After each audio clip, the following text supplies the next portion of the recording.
સદગુરુ મહારાજની જય.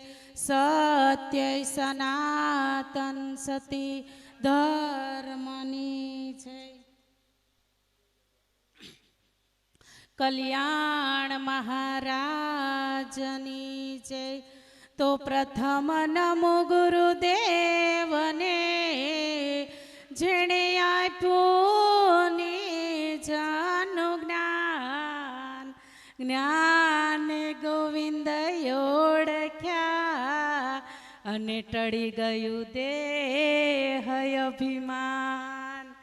તો ગુરુપદ પંકજ પૂજતા અને 14 લોક પૂજાય.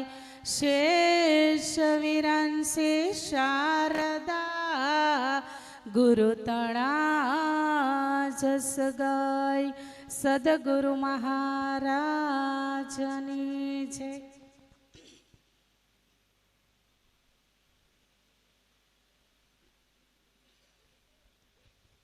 તો શું કીધું કે ગુરુપદ પંકજ પૂજતા 14 લોક પૂજાય. શેષ વિરંશી શારદા અને ગુરુ તણા જસ ગાય.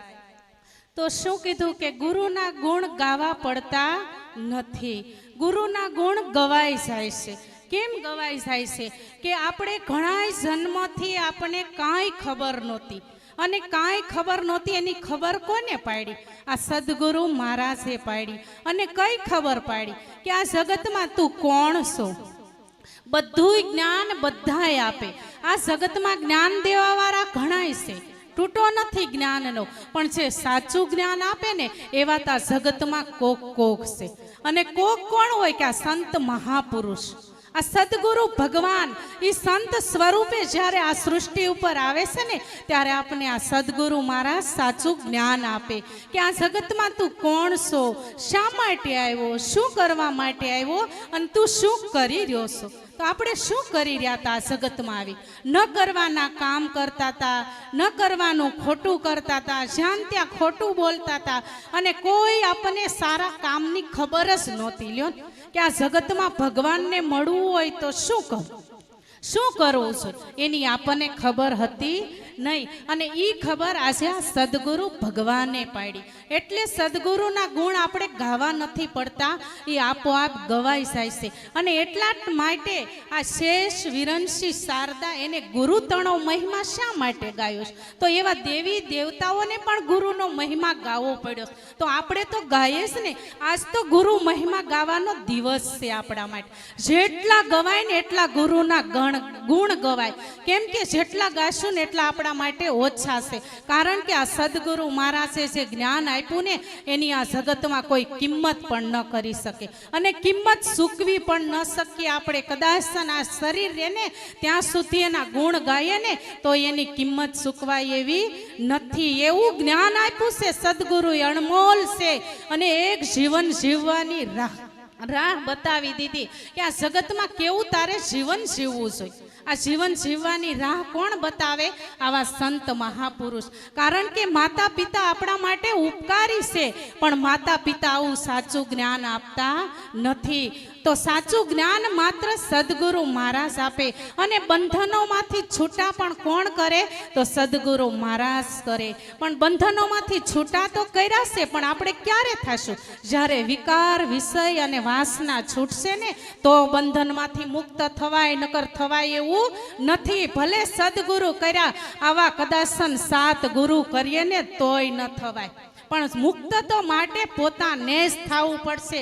સદગુરુ મહારાજ ઉપદેશ આપે, રસ્તો બતાવે, પણ હાલવું તો આપણે પડશે. જ્યારે આપણે એ રસ્તે હાલશું ને ત્યાં સુધી જે આપણે લક્ષ્ય નક્કી કર્યું હોય ને ત્યાં સુધી આપણે તો પહોંચી શકાય, નકર પહોંચાય નહીં. કારણ કે આપણે આજે ગુરુ પૂર્ણિમા હતી તો રતનવા આવું તો લક્ષ્ય આપણે કેદુનું નક્કી કર્યું હોય કે આજે ગુરુ પૂનમ છે તો અમારે જવું. તો જવાનું હતું તો વાતું કરે અહીંયા પહોંચાય એવું હતું નહીં. પણ જ્યારે આપણે નક્કી કર્યું તો એટલે હાલતા થયા એટલે આપણે રતનવાવ પહોંચી ગયા અને આવા સંત મહાપુરુષના દર્શન કર્યા. તો આવા સંત મહાપુરુષ આપણને ભક્તિ આપે. તો કઈ ભક્તિ આપે? કે ગુપ્ત ભક્તિ આપે. માં ગંગા સતી કીધું ને કે આ ગુપ્ત રસના ખેલ છે બધાય હટપટા, એમ ઝટપટ સમજાય એવા નથી. પણ કેમ નથી સમજાતા? સમજાય એવું છે, પણ આટી છૂટે ને તો આ વસ્તુ પૂરણ સમજાય એવી. તો આટિયું શેની પડી આપણામાં? અને આટી પડી હોય ને તો માણસ મનુષ્યને જ પડીશો. બીજા જગતમાં 84 લાખ ખાણીના જીવને કોઈની આટી પડી નથી. માત્ર પડી હોય ને તો મનુષ્યને જ પડી. અને આ માનવમાં જ પડ્યું છે બધું. તો આટી પડી છે વેમ, ભય, ભ્રાંતિ અને સંશયની. તો આ બધું છૂટવું પડે. તો સદગુરુના શરણે ગયા તો આપણને શું છોડાવવામાં આવ્યું? કે કામ, ક્રોધ, લોભ, મોહ, મદ અને ઈર્ષા. તો આ 6 વસ્તુ છોડાવવામાં આવી અને 5 વસ્તુની આપણને રેણી આપી સદગુરુ મહારાજ. તો આ રેણીમાં પૂરા રહેવાના. અને આ રેણી 11 વસ્તુની છે ને એ જ આપણી ભક્તિ છે. અને જો આ ભક્તિ મજબૂત બને ને તો આ જગતમાં કોઈની તાકાત નથી કે આપણને ડગાવી શકે. કોણ ડગાવી શકે? કોઈ એવો જન્મો નથી કે કોઈની સત્તા નથી આપણો વાળ વાંકો કરી શકે. આ સદગુરુ પરમાત્માએ નિર્ભય બનાવ્યા છે. આપણને ભયમાંથી તો મુક્ત કર્યા, પણ અંતે આપણે પાછા ભય તરફ દોડ્યા સાહેબ. કેમ કે બીક છે છતાંય આપણે જાવી ન્યાના ન્યાસ તે ખબર છે આપણને, છતાંય આપણે ખાડામાં પડીએ. તો ખાડામાં પડવું ન જોઈએ. આ સંતો મહાપુરુષોની રાત દિવસની મહેનત છે આપણે ઉગારવાની. આટલી ઉંમરે જોવો તો ખરા, આની કેવી ભાવના આપણી ઉપર, કેવી સુરતા. એ ભૂલતા નથી. ભમરી જેવી આની ભાવના હોય છે. અને ભમરી જેવી ભાવના પોતાના રૂપે રાજી કરે. એના જેવો ઈ બને ને ત્યારે રાજી થાય. આપણો દીકરો ન હોય ને ત્યારે કેટલી માનતા ને બાધા રાખ્યા જગતમાં કે ભગવાન મને એક દીકરો દે. પણ એક દીકરો એવો થાય ને કપાતર, તો એમ થાય કે આના કરતા ન દીધો હોત ને તો સારું હતું. પણ જો એવો દીકરો થઈ જાય ને કે આ જગતમાં તેજસ્વી તારલા જેવો કે સંત વિરલા જેવો મહાપુરુષ જેવો, તો આપણું દિલ રાજી થઈ જાય, ગદગદિત થઈ જાય કે વાહ પ્રભુ, ભલે મને તે દીકરો દીધો. તો આવા દીકરાની આ જગતમાં જરૂર છે. કુપાત્રની ક્યારેય જરૂર નથી, સુપાત્રની જરૂર છે. કેમ કે હંમેશા જગતમાં બધા બેઠેલા છે અને બેઠેલા સને ને ઊભા કરવાના છે. તો આ સંતો મહાપુરુષોનું કામ શું છે? આપણે બેઠેલા છીએ, આપણે મનથી હારેલા છીએ, મનથી ભાંગેલા છીએ ને એને આ સંતો મહાપુરુષો રાત દિવસની મહેનત કરી અને ઊભા કરે છે. પણ છતાંય આપણે ઊભા થતા નથી. આને કેટલી વેદના થાય છે આ સંત મહાપુરુષને. એક ક્ષણ આપણા માટે સૂતા નથી અને પલ પલ આપણું ધ્યાન રાખે છે. એક સેકન્ડ આપણું ધ્યાન રાખે. સદગુરુ આપણાથી ક્યારેય જુદો નથી, યાદ રાખજો. પણ આપણે એનાથી જુદા પડીએ છીએ. સદગુરુને જો એકવાર હાથ સોંપી દીધો ને તો ક્યારેય છોડવાના નથી. પણ થયું છે કેવું? આપણે એને હાથ પકડવો છે. આપણે હાથ પકડીએ ક્યારે મૂકી દેશે એની ખબર નહીં રહે, પણ એના હાથમાં હોપી દો, એ ક્યારેય છોડવાના નથી. આ સદગુરુ મહારાજે આ ગુપ્ત ભક્તિ આપી. અને આ ગુપ્ત ભક્તિ કઈ જેવી તેવી નથી. આ મહાભક્તિ છે. આને મહાધારા કીધી છે. આ મહાધારાના મહાભક્તિને કોણ માણી શકે? કે કોઈ સંત મહાપુરુષ વિરલા ભક્તિને માણી શકે. બધાયની તાકાત નથી. કારણ કે મહા શબ્દ આવે ને મોટામાં મોટો શબ્દ આવે. મા શબ્દ જ્યાં લાગે ને મોટા મોટો. કારણ કે આ જગતમાં માંથી મોટું કોણ છે? કોઈની તાકાત નથી કે માના લૂણમાંથી મુક્ત થઈ શકે. તો મહાશબ્દ એક મહાપુરુષ આવે તો આવા મહાપુરુષના લૂણમાંથી પણ આપણે ક્યારેય મુક્ત ન થઈ શકીએ. અને આ જગતમાં મોટામાં મોટો દેવ હોય ને તો મહાદેવ છે. કોણ દેવ મોટો છે આ જગતમાં? એવી આપણને સદગુરુ પરમાત્માએ મહાભક્તિ આપી છે. આ મહાધારા છે, આ જ્ઞાનની ધારા છે. જટ્ટામાંથી જેમ મહાદેવને ગંગાની ધારા પ્રગટ થાય ને, એમ જો આપણે એકવાર એના થઈ ગયા તો આ જટ્ટામાંથી આપણી પણ ગંગાની ધારા વહેતી થાય. પણ એકવાર જો સદગુરુના જ્ઞાનને જાણવું પડે અને માણવું પડે ને એનું બનવું પડે. એના થઈ જાવ એક એક ધબકારા, એક એક રોમ આ એના નામથી હાલતો હોય છે. આપણી તાકાત નથી કે આપણે ચલાવી શકીએ આને. કારણ કે આના ધબકારાથી તો આપણું જીવન ચાલતું હોય છે. આના અંગે અંગ, આના રોમે રોમ તો આપણા અંદર પોકાર કરતો હોય છે. આ ભક્તિની વાતો છે. પણ આ બધું થાય ક્યારે? કે ભક્તિ ક્યારે થાય? કે પોતાનું તન શુદ્ધ કરવું પડે પ્રથમ. જ્યારે તનની શુદ્ધિ થાય, મનની શુદ્ધિ થાય અને ચિત્તની શુદ્ધિ થાય. અને ચિત્ત પછી એકાગ્રતા બને અને એકાકાર બને ને ત્યારે પરમાત્માના ધ્યાનમાં એના મગ્નમાં લીન થઈ જાય આપણું અને મન લીન થાય ને મારા વાલા ત્યારે રાત દિવસની ઊંઘ પણ ઉડી જાય છે. આ ઊંઘ નથી આવતી આંખમાં, આંખ આપણી ખીલો થઈ જાય, દ્રષ્ટિ આમ જોતી રહી જાય અને જોતી રહી જાય ને ત્યારે સતત એના વિચારમાં ખોવાઈ ગયા હોય અને ખોવાય ને ત્યારે એની ધારા શરૂ થાય. એમનો ભક્તિ થાય એવી નથી અને જ્યારે ઈ એનામાં પોરવાઈ ગયા પછી આપણો અને સદગુરુ પરમાત્માનો એક તાર થઈ જાય અને એક તાર થાય પછી જેવું ધારો જેવું વિચારો એવી ધારા તમારી અંદરથી શબ્દની છૂટવા માંડે. કોની તાકાત છે આ બધું કરી શકે? આ સદગુરુ પરમાત્માની કૃપા છે. બાકી એમનેમ કૃપા થાય એવી નથી, એનું બનવું પડે આપણે. પણ બની જાવીને તો થાય એવી છે. પણ ક્યારે થાય આ બધું? કે સંસારના રસ વિષય અને પદાર્થમાંથી આપણી વાસના છૂટી જાવી પડે.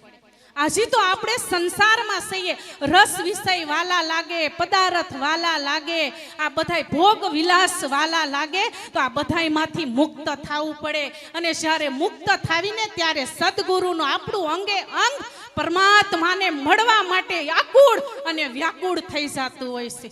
આ એક એક અંગને મળવા માટે આકુળ વ્યાકુળ થાય અને જ્યારે અંગ આકુળ વ્યાકુળ થાય ને ત્યારે આપણું હૃદય ભરાઈ જાય અને હૃદય ભરાઈ જાય ને ત્યારે આપણે કહીએ ને કે આંખમાંથી આંસુ આવે પણ લાવવા ન પડે, આંખમાંથી આંસુ ટપકવા માંડે. આ સદગુરુની ગાથા છે, આ સદગુરુની લીલા છે. આ કઈ જેવી તેવી લીલા નથી. આ જ્યારે એક આંસુને એક દરવાજો ખોલવો પડે ને તો આપણને કેટલું કષ્ટ પડે, તો અંગના દરવાજા ખોલવા પડે. એક દરવાજો નથી ખોલવાનો. આના માટે ભગવાને 10મા દ્વારે દર્શન દીધા. તો 9 દ્વાર પેલા આપણા બંધ હતા ને એને ખોલવા પડે અને એમાંથી છૂટું થઈ અને 10મા દ્વારે જવાનું. અને 10મા દ્વારે આ દીનો નાથ દેખાય, એના દર્શન ત્યારે થાય. તો 9થા ભક્તિ પૂરણ થાય ને તો 10મી ભક્તિ ત્યારે દેખાય. એમનેમ થાય એવું નથી. પણ સદગુરુ સંત અને કીધું કે ભગવાન સદગુરુ અને સંત જ્યારે એક રૂપમાં માનીએ ને ત્યારે આ બધું થાય એવું છે. નારદ ભક્ત અને ભગવાન એક રૂપ જાણવા, તો આપણી એક રૂપ જાણવાની દ્રષ્ટિ થાય ને આ સંત મહાપુરુષ ઉપર ત્યારે આ બધું સમજાય એવું છે. એમનેમ સમજાય એવું નથી. અને પછી એનું હૃદય, આપણા હૃદયમાં એનું સ્થાન થાય. કીધું કે મારા ભક્તના હૃદયમાં મારું સ્થાન, આ એનું સ્થાન અહીંયા આપણું થાય છે. પણ ક્યારે થાય? જ્યારે હરિ ગુરુ અને સંત જ્યારે એક તાર સંતાય ને ત્યારે પછી હરિ જુદો ન લાગવો જોઈએ, ગુરુ જુદો ન લાગવો જોઈએ અને ભક્ત પણ જુદો લાગવો ન જોઈએ. કારણ કે આ બધા વિશ્વરૂપા સદગુરુ પરમાત્માના એક જ છે. પણ આવો સદગુરુ પરમાત્માએ સાક્ષાત્કાર કરાવ્યો. પણ આવો સાક્ષાત્કાર થાય કોને? કે જેને સદગુરુ ઉપર પૂરી નિષ્ઠા અને ભરોસો હશે ને એને આવો સાક્ષાત્કાર થાય. નકર હજારો બેઠા છતાંય સદગુરુમાં આપણને ક્યારે દ્રષ્ટિ, કેમ કે દર્શન નહીં કરી શકે. પણ જેને વિશ્વાસ, નિષ્ઠા અને ભરોસો થઈ ગયો ને આ એકે એકમાં સદગુરુના દર્શન કરશે. અહીંયા કોઈ રંગ નથી, રૂપ નથી, ઘાટ નથી, આકાર નથી, બધું બાદ કરી દો અને બાદ કરો ને ત્યારે પરમાત્માના દર્શન થાય એવું છે. એમનેમ થાય એવું નથી. પણ એક રાજા હતા અને એક રાજા હતા તો રાજા બહુ ભક્તિવાન હતા અને બહુ ધાર્મિક હતા. તો રાજાને બહુ ભક્તિ અને ધાર્મિક હતા ને તો રોજ નીતિ નિયમ પ્રમાણે એનું પૂજન, આસના અને સેવા કરતા. એમ કરતા કરતા ભગવાનને વિચાર આવ્યો કે રાજાની ભક્તિ બહુ દ્રઢ છે અને બહુ વિશ્વાસુ છે અને મારા ઉપર બહુ ભરોસો, લાઈને રાજાને હું પ્રસન્ન થાવ. તો એ રાજાને પ્રસન્ન થાય છે અને રાજાને પ્રસન્ન થાય છે એટલે રાજાને કહેશે કે બોલ રાજન, તારે શું જોઈએ છે આજ? કેમ કે તારા ઉપર હું બહુ પ્રસન્ન થઈ ગયો. પણ પ્રસન્ન ક્યારે થાય જોજો, નક્કી કરજો આ રાજાનું દ્રષ્ટાન ઉપર. કે રાજા બહુ ભક્તિવાન હતો, સેવાવાન હતો, નિષ્ઠાવાન હતો અને ભરોસાવાન હતો ને શ્રદ્ધા હતી એને ભગવાન ઉપર. તો આપણને જ્યારે આવા ભગવાન ઉપર થાય ને ત્યારે આપણને ભગવાન દર્શન દેવા આવે. એમનેમ ભગવાન દર્શન દેવા આવે નહીં. આપણે તો એમનેમ દર્શન થાય. હમણાં ગાયું કે ભગવાન કાંઈ સસ્તો મળે એવો નથી, આ રૂપિયાના ભાવે વેચાય એવો નથી અને કોઈને મૂકતો પણ નથી. છોડતો પણ નથી. તો રાજાએ કીધું કે ભગવાન મને તો તમે દર્શન દીધા પણ હું બહુ ખુશ છું ભગવાન, પણ હું રાજા જો મારા નગરનું પાલન પોષણ કરું તો આખી મારી નગરની પ્રજાને પણ પ્રભુ તમે દર્શન આપો. કારણ કે આ સંતો મહાપુરુષોની ભાવના એવી હોય કે આપણે એકને દર્શન નથી કરવા, બધાય દર્શન કરે, અને દર્શન કરે ને એના માટે તો અહીંયા લાવે છો. આટલી મહેનત રાત દિવસ એટલા માટે કરે છે આ સંતો. તો કીધું કે કાંઈ વાંધો નહીં, પણ ભગવાને કીધું કે રાજન રહેવા દે, તારી પ્રજા મારા શરણ સુધી નહીં આવી શકે. તો કે કેમ ન આવે? કારણ કે મારા શરણ સુધી નહીં આવે અને મારા દર્શન પણ નહીં કરી શકે. રહેવા દે રાજન, હજી હું તને સમજાવું છું. તો કે નહીં ભગવાન, મારી નગરની પ્રજાને તમારે દર્શન આપવા જ પડશે. કાંઈ વાંધો નહીં. રાજાની હઠ હતી અને એનું જોઈ અને ભગવાને કીધું કાંઈ વાંધો નહીં, આપણે પહાડ છે અને પહાડની બહાર હું તને દર્શન દેવા માટે આવીશ. કાલ સવારે તું આવશે તારી નગરની પ્રજાને લઈ અને હું બધાયને દર્શન આપીશ. કાંઈ વાંધો નહીં. રાજા તો ઘરે આવે છે અને નગરમાં આવીને ઢંઢેરો ટીપાવે છે કે સાલ સવારે આપણે ભગવાનના દર્શન કરવા માટે રાજા રાણી અને આખી નગર પ્રજાને આપણે જવાનું છે. તો બધાય સવાર થયું અને આવ્યા અને નગરની પ્રજા આખી અને રાજાને રાણી દર્શન કરવા માટે જાય છે. અને દર્શન કરવા માટે જાય છે તો જોજો ભગવાન આપણે દર્શન માટે આવવું હોય ને તો ક્યાંક માયા મૂકેશું. આપણે એમ કેવી ને જવાતું નથી, પણ વચ્ચે ભગવાને માયા મૂકી દીધી કે આ માયાને ઓળંગીને કેટલાક ભક્તો મને દર્શન કરવા માટે આવે. તો ન્યા અધવચ્ચે જાતા તા પહોંચ્યા, બધા આનંદથી જાય છે. અધવચ્ચે પંથ કપાણો તા ચાંદીના સિક્કાનો ઢગલો કર્યો ભગવાને. ચાંદીના સિક્કાનો ઢગલો કર્યો એટલે બધી અડધી પ્રજા હતી ને બધાય ચાંદી લેવા માટે રહી ગયા. બધાય સિક્કા, કેમ કે ચાંદીમાં ફસાઈ ગયા, રૂપમાં ફસાઈ ગયા. એને એમ કે આવી ચાંદી આપણને ક્યાંથી મળશે ને આ વાપરવા થશે. પણ એ ખબર નથી કે આપણને સાથ નથી દેવાની, આ તો અહીંયા છે ત્યાં સુધી જ સાથ દેવાની. બાકી તો મારા પરમાત્માના દર્શન કરીશ ને એ મને સાથ દેશે, એ મારું બાવડું પકડશે. પણ સતાય રાજન સમજાવે, રેવા દો ભાઈઓ, આ નગરના લોકો હું તમને ભગવાનના દર્શન કરવા માટે લાવ્યો અને તમે બધા ચાંદીમાં ફસાઈ ગયા. જેના હાથમાં જેટલું આવે એટલું લઈ લીધું અને રાજાને કહી દીધું, રાજા તમારે જાવું હોય તો જાઓ, અમારે આવવું નથી. એટલે અડધી પ્રજા તો ચાંદી લઈ સિક્કા લઈ અને ઘર ભણી રવાની થઈ ગઈ. હવે રહી અડધી પ્રજા અને રાજાને રાણી રહ્યા. તો અડધી પ્રજા રહી એટલે થોડેક દૂર હાલતા થયા તો ભગવાને સોનાના સિક્કાનો ઢગલો કર્યો. હવે જેટલી અડધી પ્રજા હતી ને એ બધું સોનાના સિક્કામાં ઢગલામાં મોહિત થઈ ગયું. આપણે જેમ સોના જેવી કંચન જેવી કાયા આપે ને ભગવાન, ત્યારે મોહિત થઈ જાય કે આપણે શું જરૂર છે, આ ક્યાં કાંઈ કરવાની જરૂર છે, આપણે શું વાતની કમી છે આપણા ઘરે. આપણને ધન દીધું, દોલત દીધી, ગાડી દીધી, બંગલા દીધા, જમીન દીધી, જાગ્યા દીધી, આપણે કઈ વાતની કમી છે તો આપણે ભગવાનના દર્શન કરવા પડે. આ બધા આવી રીતે કરતા કરતા એ સોનામાં મોહિત થઈ ગયા. રાજા ઘણાય સમજાવે, રેવા દો ભાઈઓ, આ સોનું કામ નહીં આવે, ભગવાનના દર્શન કરો, ભગવાનના દર્શનથી તમારો મનુષ્ય જન્મ સાર્થક થશે. આ સોનાને ચાંદીમાં નહીં થાય, આ તો તમારા શ્વાસા છે ત્યાં સુધી તમને કામ આવશે, બાકી આ એકય વસ્તુ કામ આવવાની નથી. પણ અંતે કોઈ માનતા નથી. બધાને હોની પાસે જેટલી પાત્રતા હતી એટલી સૌએ લઈ લીધું ને આખી નગરની પ્રજા થઈ ગઈ ગામ ભણી રવાની. હવે રહ્યું કોણ? રાજા અને રાણી બે જ રહ્યા. તો હવે રાજા ને રાણી જાય છે તો વચ્ચે ભગવાનને એમ થયું કે હજી લાવીને એકવાર પરીક્ષા કરું રાણીની. તે રાણી કેટલામાં છે તો આગળ જાય છે તો ઝવેરાત, હીરા માણેક ઝવેરાતનો ભગવાને ઢગલો કર્યો. અને હીરા માણેક ઝવેરાતનો ઢગલો કર્યો એટલે રાણી હતા તો રાણી પાછા ઝવેરાતમાં મોહિત થઈ ગયા. નકર રાણીને શું કમી હોય, એને તો રજવાડા હતા, એને કોઈ વાતની કમી હોય નહીં. પણ રાણી સતાઈ ઝવેરાતના ઢગલા ઉપર મોહિત થઈ અને બધું ઝવેરાત લેવા માંડ્યા. અને પાછા તો આનંદમાં આવ્યા કે આ બધા ઝવેરાતના હું દાગીના બનાવીશ અને હું પહેરીશ તો હું કેવી સરસ લાગીશ. તો એ રાણી પણ એ ઝવેરાતમાં મોહિત થઈ ગયા. રાજા સમજાવે, રેવા દ્યો રાણી, તમારે કઈ વાતની કમી છે, આપણે શું ખામી છે, આપણે સાલો ભગવાનના દર્શન કરવા સાવી. હવે આ નગર પ્રજા તો વહી ગઈ, પણ તમે એક તો મને સાથ આપો. પણ રાણી કે નહીં રાજા, હું પણ આ હીરા માણેકમાં મોહિત થઈ ગઈ, મારે પણ તમારી સાથે આવવું નથી. અંતે કોણ વધ્યું? જે ભગવાનનો ભક્ત હતો એ એક જ વધ્યો. બાકી કોઈની તાકાત નથી ભગવાનના દર્શન કરી શકે. લાવવાની તો ઘણી મહેનત કરે છે, પણ કોઈ જઈ શકતા નથી. તો રાજા ઠેઠ પહોંચે છે પહાડે, અને ભગવાન પ્રસન્ન થાય, અને ભગવાને કીધું, કા રાજન, તમે તો તમારી આખી નગરની પ્રજાને લઈને આવવાના હતા ને, તો હું દર્શન દેવા આપ્યા, ક્યાં ગઈ તમારી નગરની પ્રજા બધી? તો કે ભગવાન, મારી બધી નગરની પ્રજા કોઈ સોનામાં, કોઈ ચાંદીમાં, મારી રાણી ખુદ હતી, એને મારે કોઈ કમી નહોતી, પણ એ છતાં ઈ પણ મોહિત થઈ હીરામાં, અને ઈ પણ રવાના થઈ ગઈ.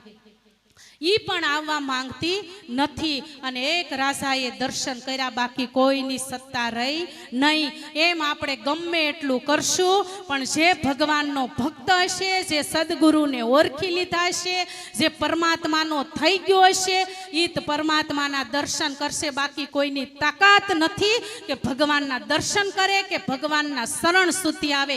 શરણ શુદ્ધિ આવે ને તોય ભગવાનને ખાલી આમ આંખેથી દર્શન કરે, એના શરણનો સ્પષ્ટ પણ કરી નથી શકતા. પણ આ થાય ક્યારે મારા વાલા, કે એના બની જાઓ, એકવાર બની જાઓ. મનુષ્ય જન્મ મળ્યો, મોકો મળ્યો, દ્વાર મળ્યો છે, આ ભગવાનને પામવા માટે મળ્યો. તમે પોતે સ્વયં પરમાત્મા પોતે જ છો, અને પોતાને જ બનવાનું છે, કોઈને આ જગતમાં બનવાનું નથી. ગુરુ મહારાજે આપણને ઈ ઓળખાણ કરાવી, પણ આ થાય એવું નથી. પણ જો સંત મહાપુરુષની આરાધના થાય તો આરાધે પણ મોજડી ઉતારે. અત્યારે હો મારા વાલા, આપણી તાકાત નથી આરાધે મોજડી ઉતારી. રૂપાદેવની ઉતારી હોય કે ન ઉતારી હોય, પણ આ ઈ જ ગત ગંગા આશા મારી આરાધે મોજડી ઉતારી. હું તમને 100% મારો 100% અનુભવ હું તમને અહીંયા રજૂ કરું. મારી તાકાત નહોતી, મેં મહારાજને કહી દીધું, મહારાજ મારી હિંમત નથી આ વખત, તો કે નહીં આવવું જ પડશે. પણ આ ગત ગંગાની ધારાએ આરાધે મોજડી ઉતારી, તો શું ન કરી શક્યા ઈ તો સૌ. પણ એકવાર નિજ નામના પડદા ખુલે ને, તો આકાશ અને ધરતીને પણ ધ્રુજવું પડે, પણ ખુલવા પડે. પણ ક્યારે ખુલે? કે મારો સદગુરુ પરમાત્મા જ્યારે મારા મોલે પધારે ને ત્યારે ખુલે. બાકી ત્યાં સુધીની તાકાત નથી કે આપણા નિજ નામના પડદા ખુલે અને આ મોજડી કહેતા આ બોલવાનો શબ્દ નીકળે. બાકી તાકાત નથી, આપણે કાંઈ ન કરી શકીએ. કારણ કે આપણે અર્જુન જેવો અર્જુન ઢીલો પડ્યો તો આપણી શું યજ્ઞ છે? આપણે પણ ઢીલા પડી સાવી મારા વાલા. આ જ્યારે આકરો સમય આવે, સડાર આવે, કરાર આવે, આ કાંઈ થોડો બધો સરખો રોડ છે? આ તો જીવનમાં બધુંય આવે, અને બધુંય આવે ને ત્યારે આપણે હિંમત હારી જઈએ. અને હિંમત હારે ને ત્યારે આવો સદગુરુ મહાપુરુષ આપણે એ સ્વરૂપમાં આવી અને હિંમત દઈ જાય. જેમ અર્જુનને રથ હાંક્યો અને એક વાત વિગતથી સમજાવી, એમાં પરમાત્મા આપણને એક વાત સમજાવે. અને આ હિંમત આપી અને આવી કીધું કે આ કુરુક્ષેત્રના મેદાનમાં ઊભા કરે. કોની તાકાત છે આ બધી? પણ હિંમત આપણે રાખવી પડશે. લગામ સદગુરુ પરમાત્મા રાખશે. કેમ કે એ બધું આપણને કહેતા રહેશે, પણ લેવું તો આપણે પડશે. હિંમત રાખીને કુરુક્ષેત્રના મેદાનમાં ઊભું પણ રહેવું પડશે. પણ માય કાંગલાની આ ભક્તિ નથી, આ સુરવીરોના કામની ભક્તિ છે. સુરવીર બની જાવ એકવાર. માય કાંગલા શા માટે રહેવી? આપણને ભગવાને શું નથી આપ્યું? મન આપી, બુદ્ધિ આપી, જીત આપ્યું, વિચાર આપ્યું, અને શા માટે માય કાંગલા જેવી જિંદગી જીવવી છો? સુરવીરતા થાવ. અમે તો એક સ્ત્રી છીએ અને તમે તો બધાય પુરુષો છો. તમે ધારો ઈ કરી શકો, શું ન કરી શકો? કદાચ અમે ઘરની બહાર ન નીકળી શકી, તમને તો કોઈ રોકવા વાળું, ટોકવા વાળું નથી. અમારી અહીં આવવાની હેસિયત નથી, કેમ કે અમે ગમે એમ તો એક સ્ત્રી કહેવાય. પણ આ સદગુરુ પરમાત્માની દયા થાય ને, ત્યાં સ્ત્રી નથી રહેતી, ત્યાં પુરુષ પણ નથી રહેતો. આ જ્યારે ઘાટ દૂર થઈ જાય, નાના મોટાના અહીંયા કાંઈ નથી રહેતું, સમદ્રષ્ટિ થાય ને ત્યારે આ રણભૂમિની અંદર આવી શકાય એવું છે, નકર આવી શકાય એવું નથી. કારણ કે મન વંશ કરવું ની બહુ અઘરી વાત છે. મન માર ખવડાવે, મન મુક્તિ અપાવે. અને મન ભગવાનના દ્વાર સુધી પણ લઈ જાય. અને જો આને છૂટું મેલી દઈએ ને તો આખું નાવડું પણ આપણું ડૂબાડી દે. પણ એકવાર સદગુરુ પરમાત્મા માથે વિશ્વાસ ને ભરોસો કરવો જરૂરી. આપણી ભક્તિ જ વિશ્વાસ અને ભરોસાની છે. બાકી વિશ્વાસ અને ભરોસો નહીં હોય તો આ ભક્તિમાં એક પગ નહીં મૂકી શકીએ ને આપણે એક પગ હાલી પણ નહીં શકીએ. કારણ કે સંતોએ ગાયું કે મન તું કરી લે દ્રઢ વિશ્વાસ, તારી સફળ હુએ સબ આશા. સદગુરુ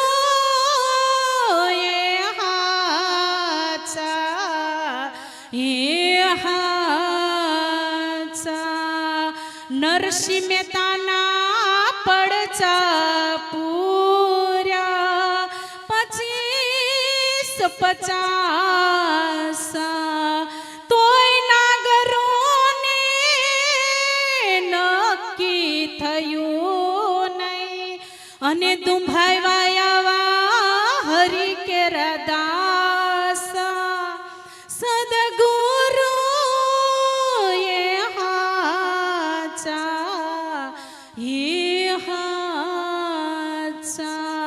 એક નહીં પણ અનેક કામ કરી સાહેબ મારા વાલા. પણ નરસિંહ મહેતા બની જાતું.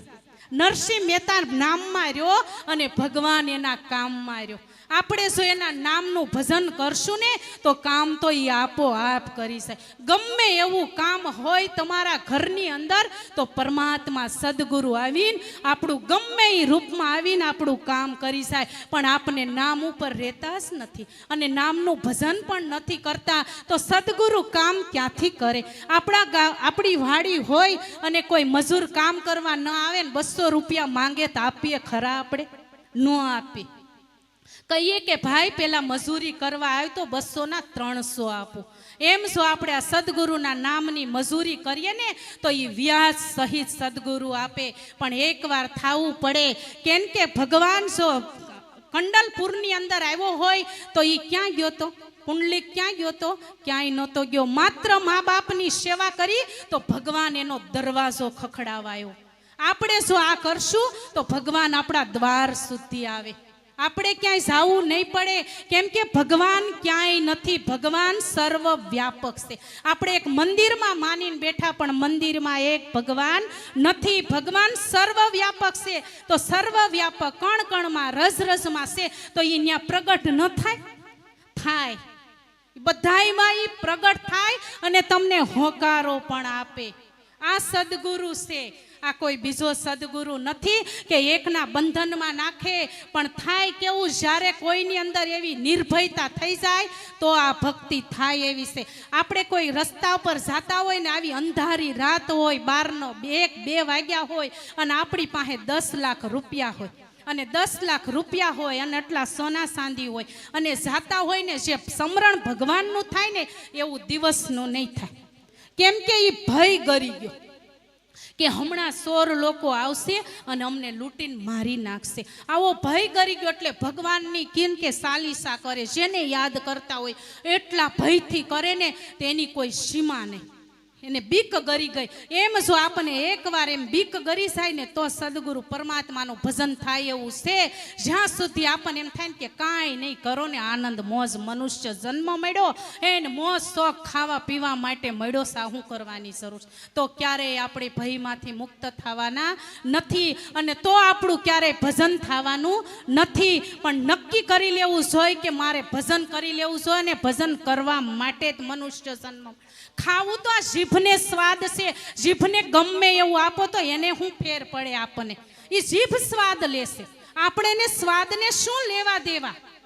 પહેરે ઓઠે તો આ શરીર ઓઠે પહેરે. આપણે શું લેવા દેવા? આપણે તો માત્ર પરમાત્મા સાથેનો તાર લગાડો. એની સાથે લેવા દેવા છે. એની સાથે લેણ દેણ છે. બાકી કોઈની સાથે આપણે લેણ દેણ નથી. અને જો એની લેણ દેણ રાખશું ને તો પછી કદાચ આપણે જન્મ માંગવો છે ને તો ભગવાન ઉત્તમમાં ઉત્તમ જન્મ આપશે. આવી ગત ગંગા દેશે, આવી સભા દેશે ને આવું ભજન કરવા માટે દે અને આવું ગુરુ મહારાજનું પદ હોતે આપશે. સ્વયં પરમાત્મા પોતે બનાવી દેશે. ભગવાન કે હું યુગે યુગે આવું. એક નહીં, હું યોગ્ય યોગ્ય આવું તો આવા સંત સ્વરૂપમાં આવે છે. કાંઈ ઈ ભગવાન આવવાનો નથી, આવા સંત સ્વરૂપમાં આવવાનો છે. તો આવા સંત સ્વરૂપે ભગવાન આવશે. પણ જો આપણે ભગવાનની પારખ હશે તો પણ આવા સંત મહાપુરુષનો સમાગમ કરવો પડશે. કારણ કે સંત સમાગમ નિષ્દિન કરીએ અને સાંભળીએ શુદ્ધ બોલી. જો આવા સજન કેરા સંગમાં પછી પ્રગટે આવી પ્રેમની હોળી પ્રગટે. આવી પ્રેમ પ્રગટે તો આવો પ્રેમ ક્યાં મળશે આપણને? આવો પ્રેમ માત્ર સંત મહાપુરુષના શરણમાં મળે. અને આવો પ્રેમ કોને પ્રગટ્યો તો?